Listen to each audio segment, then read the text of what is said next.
أشهد أن لا إله إلا الله وحده لا شريك له ونشهد أن سيدنا وسندنا وحبيبنا ومرجانا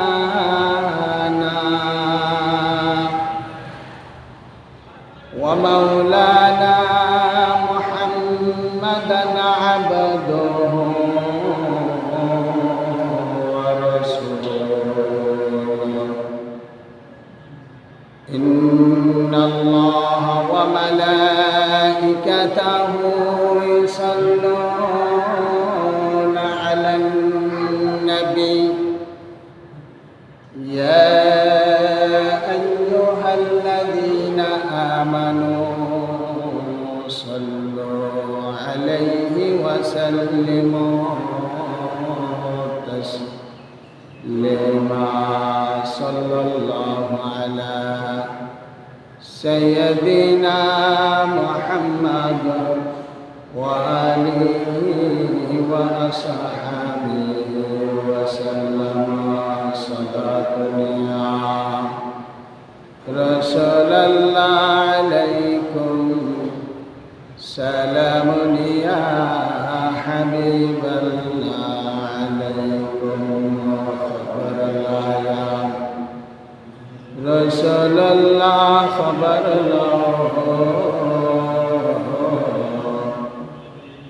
मेरे आका मेरे मौला खबर लो सारा दुनिया रसूल अल्लाह अलैकुम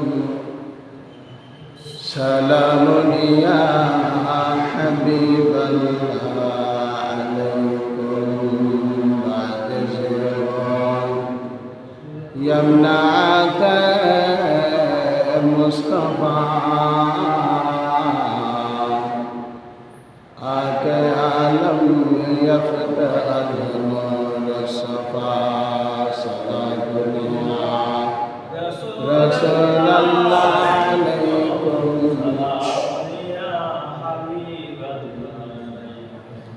बनी आदम में लक़ब जिनका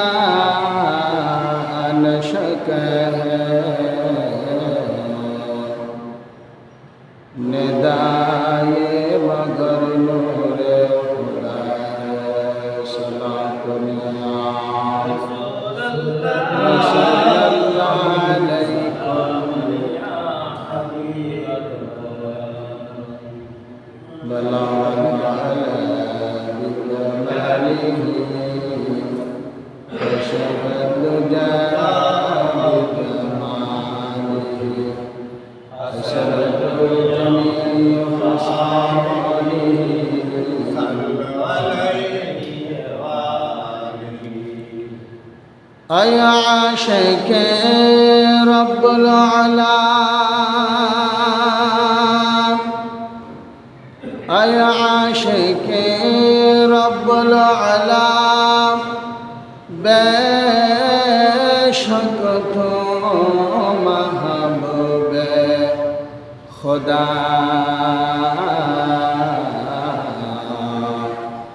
बर तो सलाम सदा ज़हरो बर तो दरूद बेशुमार बला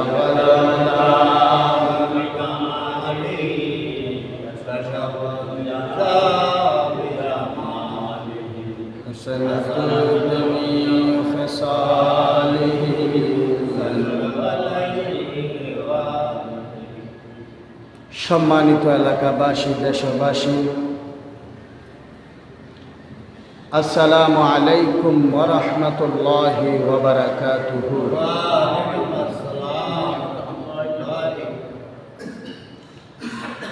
ওই মহান আল্লাহ তাআলার দরবারে অসংখ্য অগণিত লাখো কোটি শুকরিয়া জ্ঞাপন করি যে মহান রব্বুল ইজ্জত ওয়াল জালাল, যে মহান সৃষ্টিকর্তা সোসাইটির অসংখ্য অগণিত বান্দা থেকে দুনিয়াবি কৃতকর্মের ব্যস্ততা থেকে বিরত রেখে যে আল্লাহ তাআলা আমাকে আপনাকে সবার আগে সর্বপ্রথমে জুমার সালাত আদায় করার জন্য মসজিদে আসার বসার তৌফিক দান করেছেন বলি আলহামদুলিল্লাহ। ওই নবীর উপরে লাখো কোটি দরুদ ও সালাম, যেই নবীর সৃষ্টির ওসিলায় সৃষ্টি করেছেন আমার আল্লাহ এই দুনিয়া সারা জগৎ আমাকে আপনাকে, যিনি সকল নবীর সেরা নবী হযরতে মুহাম্মদ মুস্তাফা সাল্লাল্লাহু আলাইহি ওয়াসাল্লামের উপর। সম্মানিত মুসল্লিগণ, গত জুমায় আমি আপনাদের মাঝে আশুরার দিনের ফজিলত নিয়ে বর্ণনা করেছিলাম। এই আশুরার দিনটা লুকিয়ে আছে মুহররম মাসে। কোন মাসে? মুহররম মাসে। আল্লাহ তাআলার কাছে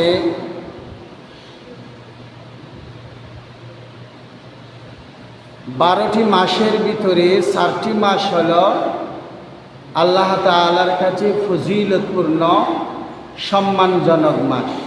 কয়টি মাস বললাম ভাই? 4টি মাস। এই 4 মাসের ভিতরে মুহররম মাস হল একটি মাস। আল্লাহর হাবিব সাল্লাল্লাহু আলাইহি ওয়াসাল্লাম এই 4 মাসে তথা আজকে যেই মাস চলে মুহররম মাস, এই মাসে যত যুদ্ধ, যত গান বাজানা বাদ্যযন্ত্রণা এগুলা না করার জন্য, খারাপ কাজ তথা অশালীন অশ্লীলতা সমাজে তথা পরিবারে তথা রাষ্ট্রের ভিতরে না করার জন্য নিষেধ করেছেন তিনি কে? রসুলে কারীম সাল্লাল্লাহু আলাইহি ওয়াসাল্লাম। এখন আপনি আমি বলি তো, রসুলে কারীম সাল্লাল্লাহু আলাইহি ওয়াসাল্লামের আদেশ পালন করতে হবে কি হবে না? আমাদের হবে কি হবে না? পালন করতে হবে না? হবে। এই জন্য এই মুহররম মাস হলো অত্যন্ত দামি মাস। এই মুহররম মাসে আল্লাহর হাবিব সাল্লাল্লাহু আলাইহি ওয়াসাল্লাম বেশি বেশি রোজা রাখতেন। কি রাখতেন? রোজা রাখতেন, ইবাদত করতেন। এই মুহররম মাসে আপনি তাহাজ্জুদ গুজারি হন।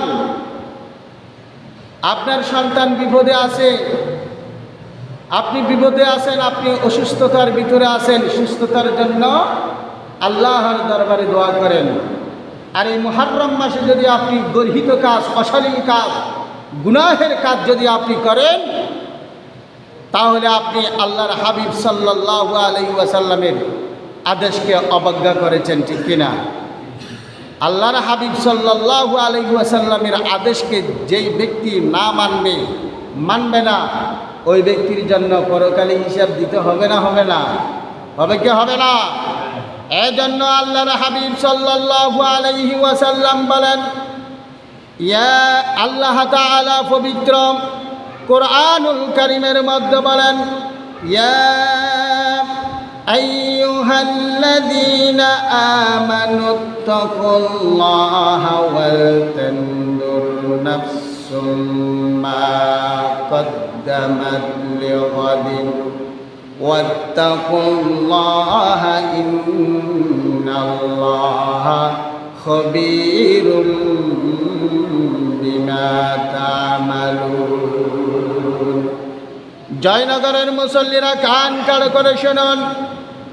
আল্লাহ তাআলা বলেন, ইয়া আইয়ুহাল্লাযীনা আমানু, অত্যন্ত মায়া এবং দরদ কণ্ঠ নিয়ে আল্লাহ তাআলা আমাকে আপনাকে ডাক দিয়ে বলতেছেন, ইয়া আইয়ুহাল্লাযীনা আমানু, ও হে ইমানদারগণ শোনো, যারা আমার উপরে বিশ্বাস স্থাপন করেছো আমাকে না দেখে।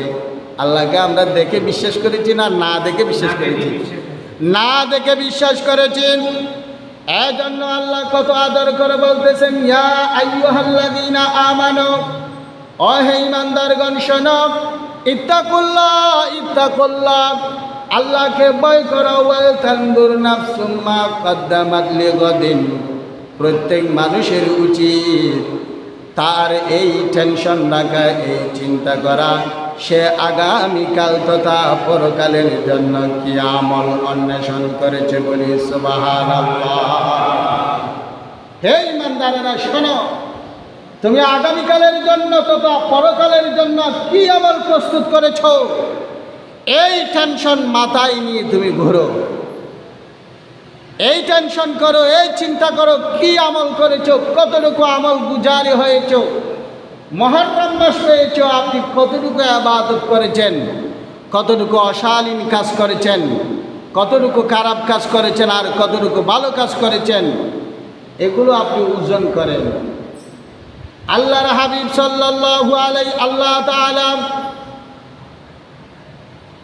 পরকালের জন্য কি আমল করেছ এই কথা বলার পর আল্লাহ তাআলা আবার বলেন ওয়াত্তাকুল্লাহ ওয়াত্তাকুল্লাহ, আবার বলেন ওয়াত্তাকুল্লাহ, আল্লাহকে ভয় করো, আল্লাহকে ভয় করো। ইন্নাল্লাহা খবীরুম বিমা তা'মালুন,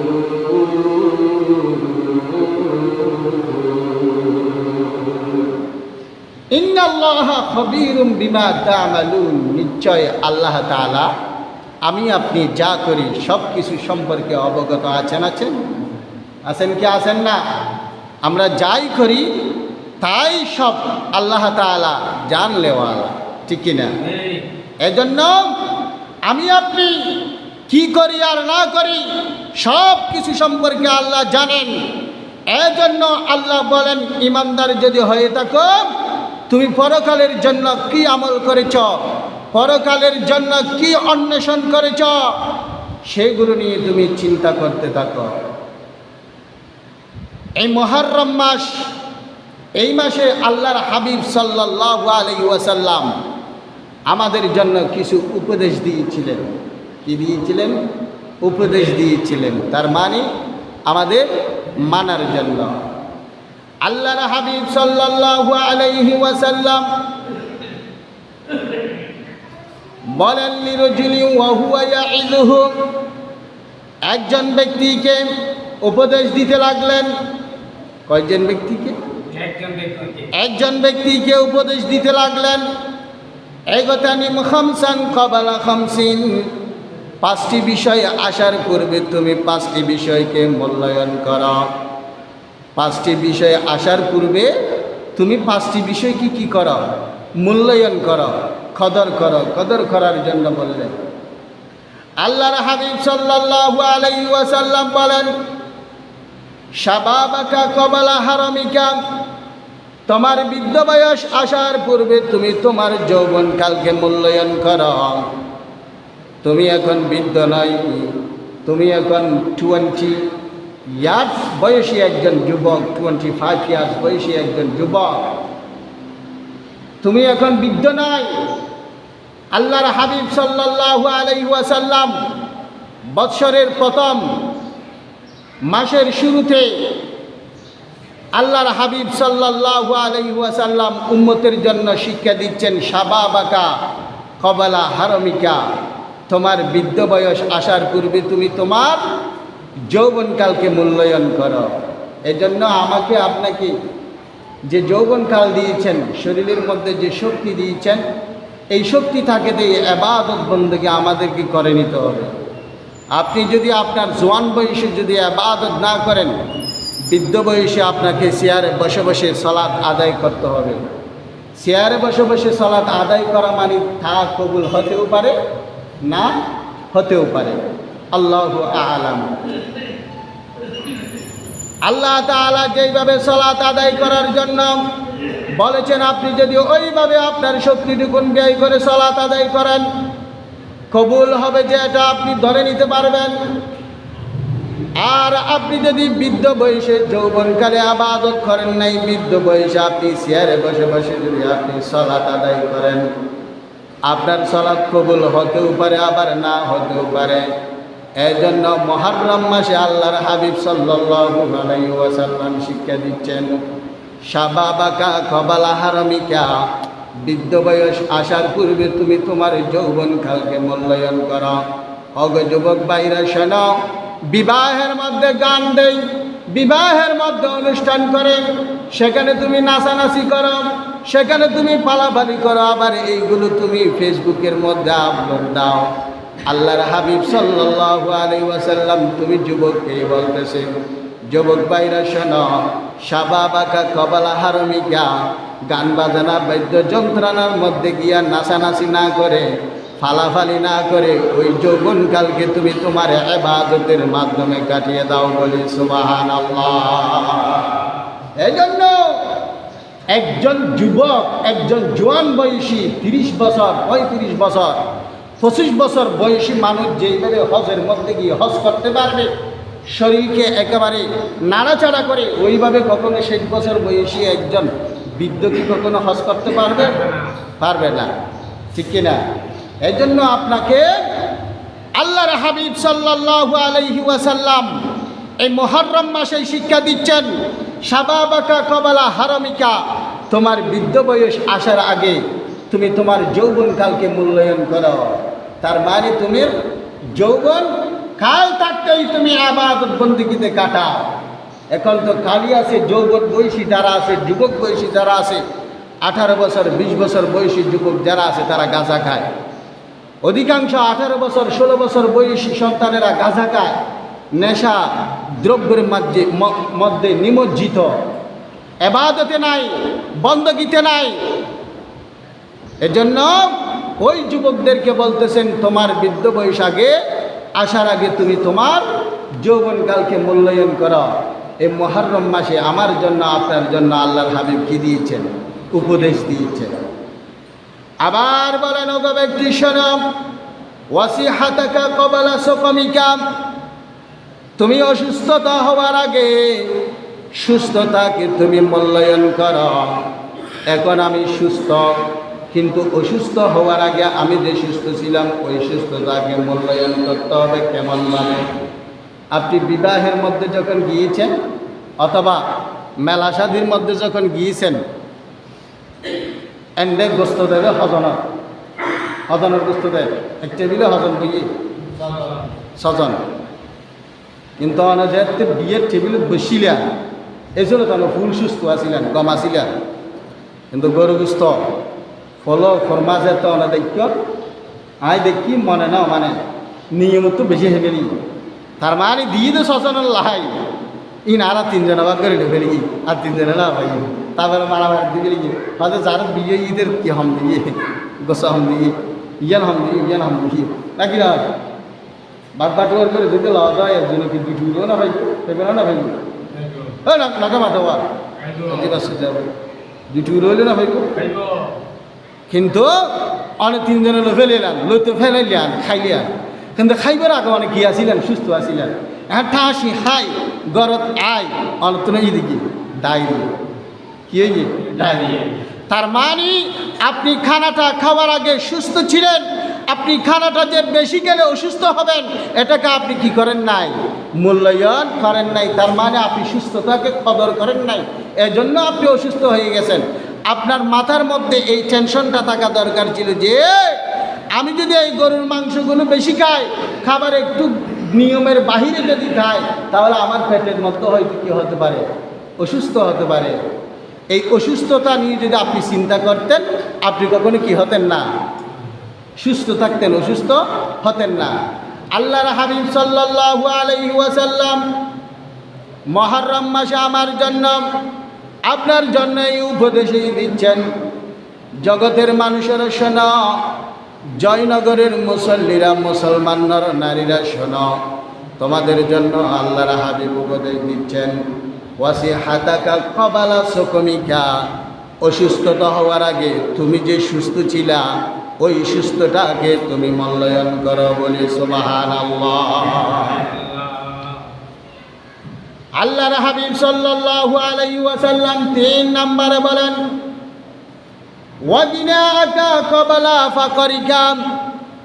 মুহররম মাসে আমাকে আপনাকে আল্লাহর হাবিব সাল্লাল্লাহু আলাইহি ওয়াসাল্লাম বছরের শুরুতে উপদেশ দিচ্ছেন, ওয়াগিনাকা ক্বাবলা ফাকরিকা, অসচ্ছলতা আসার আগে তুমি যে সচ্ছল ছিলা ওই সচ্ছলতাকেই তুমি মূল্যায়ন করো, বলে সুবহানাল্লাহ।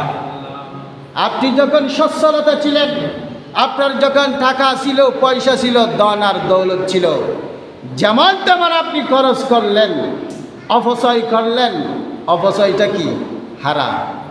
বর্তমান যুগে সবচেয়ে বেশি অপচয় হয় বিবাহের মধ্যে। কিসের মধ্যে? বিবাহের মধ্যে। বিবাহ একটা পবিত্র নেককার কাজ।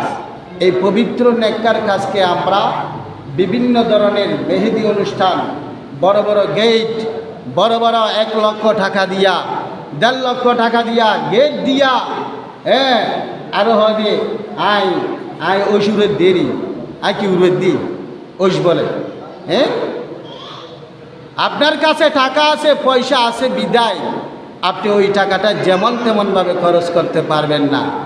বছরের শুরুতেই আল্লাহর হাবিব আমাকে আপনাকে শিক্ষা দিচ্ছেন, তুমি অসচ্ছলতা হওয়ার আগে, তার মানে গরিব মানুষ হওয়ার আগে তুমি যে ডর মানুষ ছিলে একদিন, ওটাকে তুমি মূল্যায়ন করো। তার মানে তোমার কাছে একদিন তো টাকা ছিল, ওই টাকা, ওই দৌলতকে তুমি মূল্যায়ন করো এই বিদায় আজকে তোমার এই অবস্থা।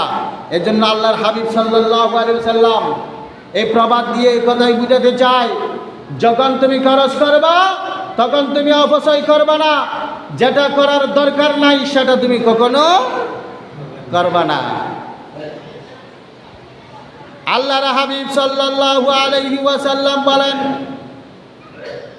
ওয়াগিনাকা ক্বাবলা ফাকরিকা, তোমার কাছে টাকা আছে বিদায়, বেশি টাকা আছে বিদায় যখন যেটা দরকার সেটা তুমি কখনো করবা না। আবার মনে জিয়ান হয় শরীয়তি উয়া মশলা হইতে মনে জিয়ান হয় হন্নান কি হারাম। মনে জিয়ান হয় হন্নান কি হারাম। অনার ফগরে টিয়া আছে তো 1000, 1000 টিয়া। তো ইলিম মাছ বেচতে মনে করো 1000 টিয়া। এখন ইলিম মাছ তো অনত্তর খাইতে মনে হয় নাকি নয়? মনে দিলে ডাকে দিয়ে ইলিম মাছ খাইতে মনে হয়। অনেক কি কিনলেন ইলিম মাল দেবেন না, ইলিম মাল দিয়ে গেলে ওরা তেল বেললে টিয়া নেই, ইলে বেললে টিয়া নাই, তেল বেললে টিয়া নেই। এই জন্য শরীয়তি মশলা হলো আপনার মনে যখন যেটা চাই আপনি তখন সেটা করতে পারবেন না, টাকা আছে বিদায়। হয়তো আপনি কষ্টের মধ্যে পড়েন নাই, আপনার পেছনে কিছু উত্তরসূরি থাকবে না, আপনার আমলে আপনার ধন সম্পদগুলো আপনি হারাম কাজে ব্যয় করলেন।